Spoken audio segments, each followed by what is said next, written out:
I'd like to get to the bottom of this, please. If you really mean that, Stephanie, then the first thing you have to do is accept the fact that your husband has abducted your daughter to take her somewhere and brainwash her. Did you see him driving the limousine? No, actually, I didn't see him. All right, it's possible that he hired someone else to drive the car. But why would he do this? Because when Kristen told him that she had proposed to Antonio, he panicked. He arranged for the limousine to go over to Las Olas restaurant and pick them up. He got out of the car, but before Kristen could get out of the car, the limousine sped away with her still inside. I mean, he's obviously trying to keep us apart. And while we're standing here wasting time talking, she is probably at the airport right now, ready to get on a plane to go to Paris. Paris? Yes. Isn't that the usual modus operandi around here when you've got a sticky situation and you want to get rid of somebody? You send them off to Paris? Kristen is not going to Paris. No, she is not going to go to Paris because she's going to stay here in L.A. with me.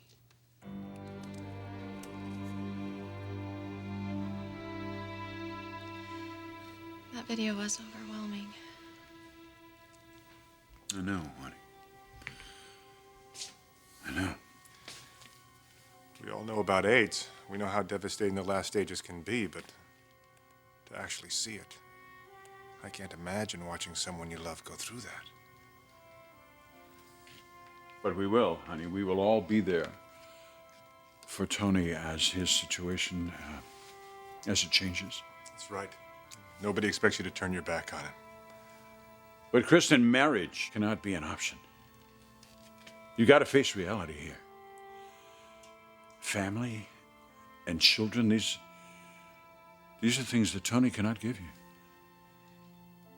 What you've seen here on this tape is what you'll face if you marry Tony. Now, you have to ask yourself if deep down in your heart, if that's what you really want. No. I don't want my life to revolve around this disease.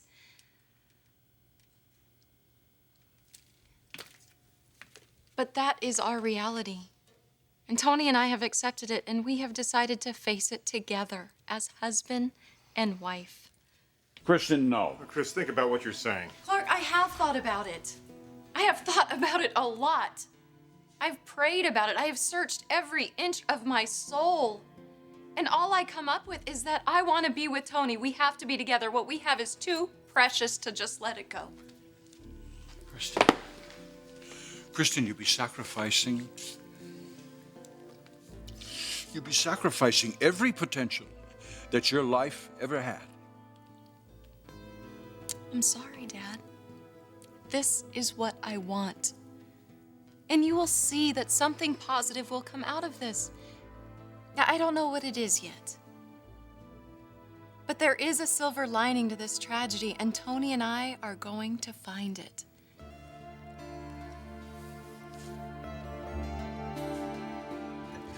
Oh, come on, Bridget. I know you don't really expect us to believe that Deacon is a poster boy for sensitivity.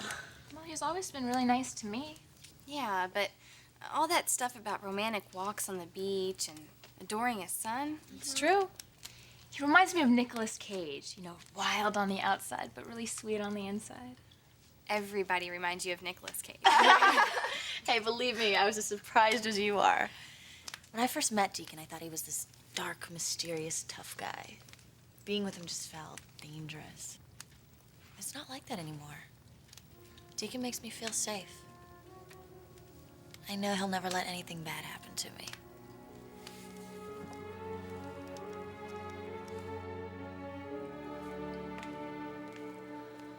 So you're going to do it. You're going to tell Bridget that you want a divorce. First thing tomorrow. Why not tonight? She went up to Big Bear with some friends. I thought she had a sorority function. They all got accepted. Wanted to go up and celebrate. Oh, you're kidding. Well, that's great. I mean, that's what she should be doing, hanging out with her friends, enjoying college, joining a sorority. Hey, Brooke, you know what? I never stopped her from doing any of that stuff. Yeah, but you never asked her to, and she would have. My daughter takes her commitments very seriously. Your marriage would have taken precedence over everything in her life. Yeah, well, guess we're not gonna have to worry about that anymore now, are we?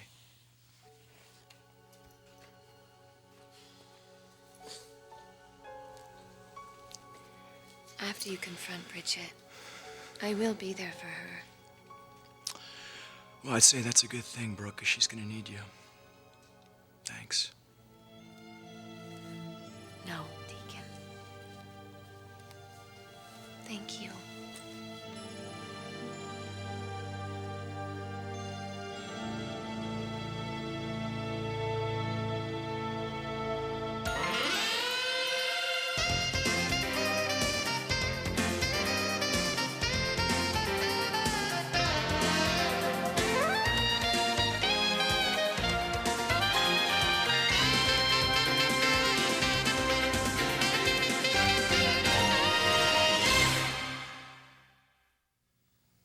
I just so can't feel good about this, Brooke. Bridget's a very tenacious young woman. She will bounce back. Yeah, like mother, like daughter. I hope not. I'm trying to spare her the pain that I've experienced. Brooke, you said something to me once, and I can't get it out of my head. You said that you didn't want Bridget to wake up one day and realize that she'd wasted the best years of her life. I never meant to insult you. Hey, Brooke, come on. Huh? I mean, I'm a big boy. I know what you think of me. Your entire family hates my guts. They think I'm this heartless, selfish monster. Not me. Why do you think I've been trying to appeal to you? Deacon, I know you have a heart. It was just a matter of how to reach it. Wow, I'd say guilt works pretty well, wouldn't you? Well, you're not divorcing Bridget out of guilt. You're divorcing her because you care about her, and you think she deserves a better life. Well, that's certainly not why I married her now, is it, huh? No, I had a whole other agenda going on, huh? Figured Amber'd leave Rick. You people would do anything you could to keep Bridget away from me. I can't believe what an idiot I was. Well, you're not the only one who did something stupid in the name of love. Come on, Brooke. This was more than stupid. I hurt a lot of people. You made a mistake. I made a mistake. I would say that that is probably the understatement of the year. It takes a strong man to admit that he's wrong and then just walk away from it all. I just wish I had that kind of integrity.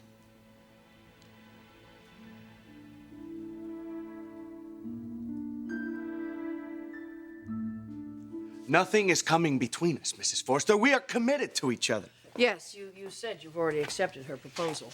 Yes, I did. Can't you see how deeply, deeply they love each other? They have pledged their lives to one another. Nothing is going to interfere with that. Well, if Kristen's made up her mind, then you're probably right. And you accept our relationship? No. No, I don't accept the relationship. Look, Tony, I'm sorry. My heart breaks for you, believe me.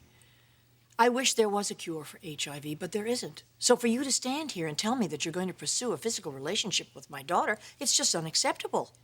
I am not gonna harm her, Mrs. Forrester.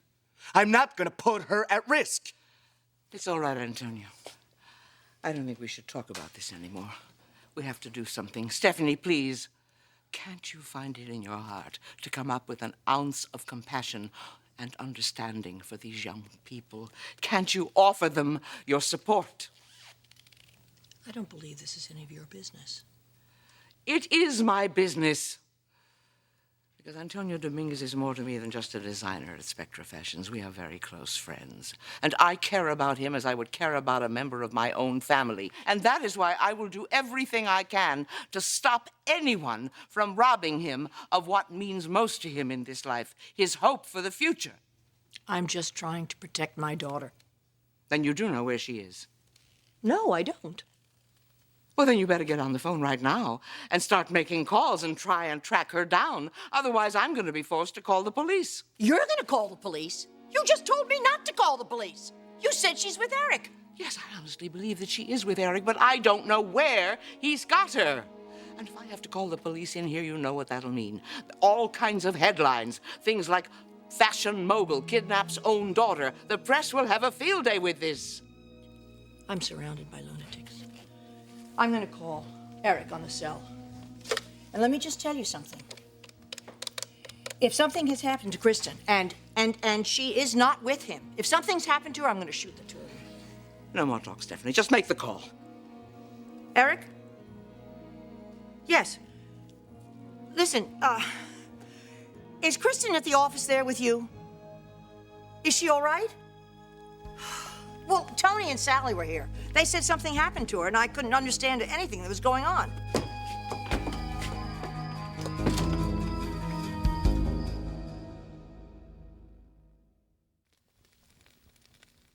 What are you talking about? Brooke, you got a lot of integrity.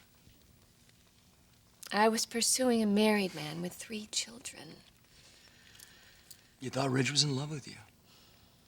I was deluding myself. Yeah, well, hey, welcome to the club. Well, that's a different situation.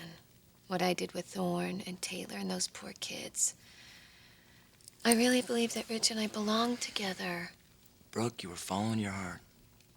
And look what I got for it. Regret, denigration, ridicule. My children are ashamed of me. The Forresters, they despise me. And everybody else thinks I'm immoral.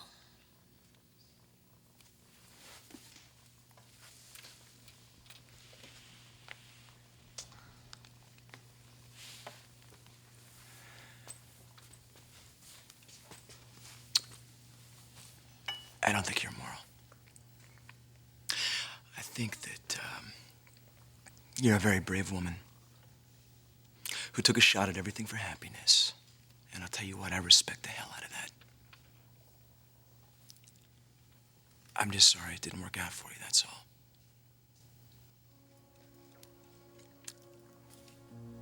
I guess I better get going. Right. So, you'll talk to Bridget tomorrow, and you'll tell her that the marriage is over. Yeah, I'll tell her first thing tomorrow. Thank you, Deacon. You don't know how much that means to me.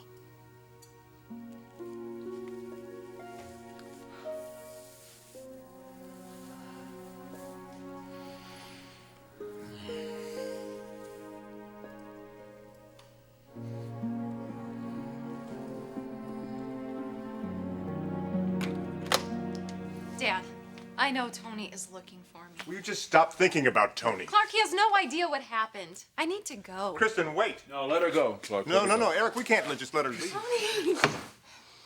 Tony! You here, Bucky?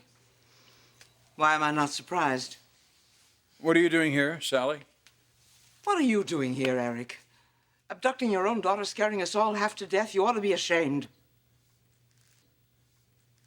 Come on, Kristen, let's go. Tony, look, listen to me. Look, Mr. Forrester, I know that you're not happy about our engagement. What we're doing is unconventional. What you're doing is dangerous. For most people, but not for us. The feelings that we have for each other. Look, let me put it to you this way. A life without Kristen doesn't exist for me. All right. I won't insist that you stop seeing my daughter. You two can be friends. But we aren't just friends, and we never will be. The moment that we met each other, we knew that we needed to be together. Then why did you break up? If you were so damn sure about your mutual destiny, why did you leave? Because this disease turned my life upside down. I mean, everywhere I went, I was surrounded by people telling me that I couldn't make her happy.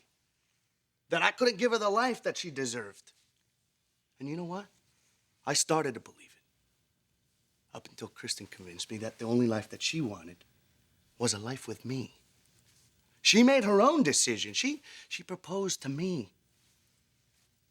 You have an amazing daughter, and her love and her devotion to me are the most precious gifts I've ever received, and I'm not going to take that for granted. We both believe that something miraculous is going to come out of this marriage. You'll see. You'll all see. Now, if you'll excuse me, me and my fiancée have a little unfinished celebrating. And we have a wedding to plan.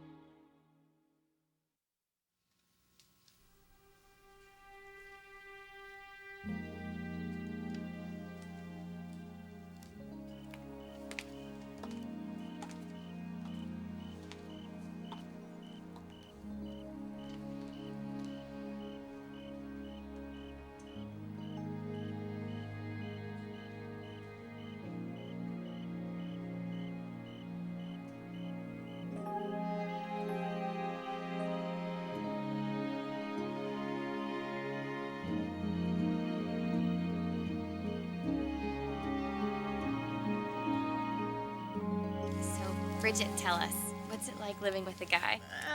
You guys, I grew up with a brother, okay? All you need to know is that they can never find the hamper or put down the toilet seat. But you guys are a couple. It's got to be different. Yeah, before you got married, you were living at home with your mother. Yeah, I mean, it did take a while to get used to. Deacon can be such a blanket hog. And if I want any privacy, I have to remember to lock the bathroom door. You know, I think it's really been a bigger adjustment for my mom. She still can't see you as an adult? No, it's not that. It's just, well, one day I was living at home, and the next day I wasn't. I left, her marriage broke up, Thorne moved out, and now she's all alone in that big empty house. She never mentions it, but I think she must get pretty lonely.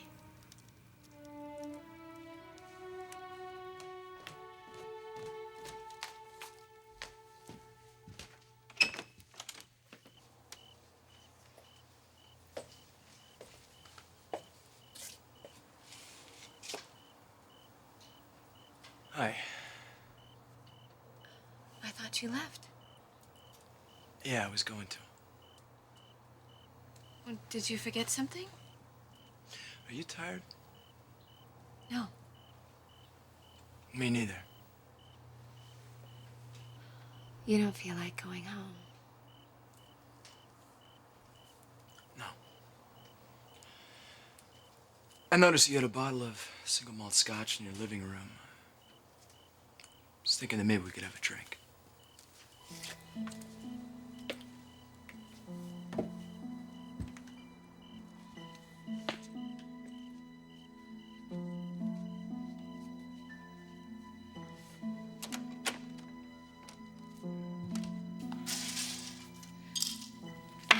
Deacon, I don't know about this. Just one drink. You've waited this long, get me out of your daughter's life. Least we could do is have one little toast. Don't you think?